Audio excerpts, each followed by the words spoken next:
What do these items have in common? Hoop, ball, rope, clubs and ribbon. They're all pieces of apparatus used in a sport called rhythmic gymnastics. It's a sport that has close ties to dance, but also involves a lot of athletic ability. To find out more, Alfie went to meet some rhythmic gymnasts who are performing at an elite level. There's ball sports. No mistake. And then there's this. And while many of you might have played with a hula hoop before, you probably didn't give this a try. It's a very hard sport to master. You have to throw the apparatus and do stuff underneath and catch it as well. A lot of people don't recognise it as a very hard sport, but it's extremely difficult. Rhythmic gymnastics is a sport that blends parts of dance, gymnastics and ballet. So it's not surprising that Eloise gave it a go after taking ballet lessons as a child.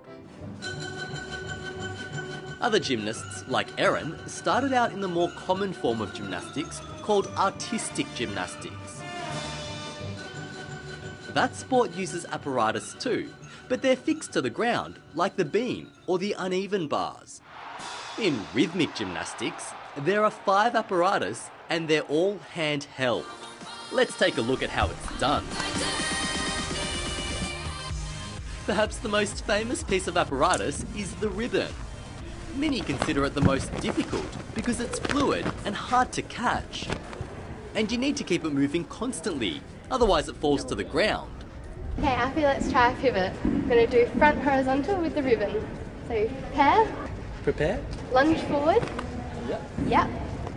And then you're going to spin on this leg and up. Okay. As you can see, I'm clearly a natural.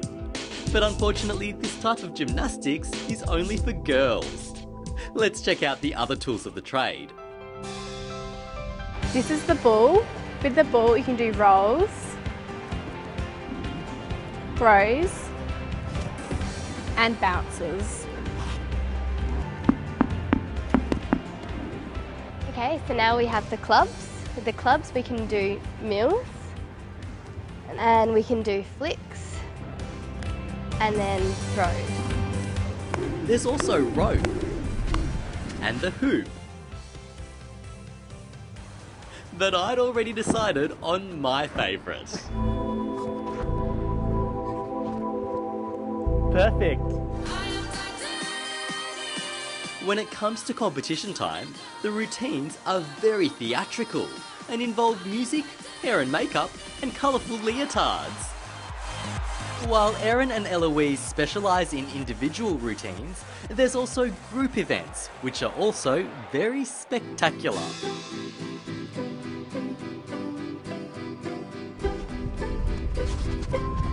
Rhythmic gymnastics' theatricality has led to critics describing it as a fluffy sport that's just for show. I think people that say rhythmic is easy are people that haven't actually really seen what it takes and definitely haven't tried it. I'd definitely say to anyone out there to give rhythmic a go. I think it's not as recognised as it should be within Australia. In a good way, this sport has turned Eloise's world upside down. That's it from BTN Extra. I'll be back later with news on 3. See you then.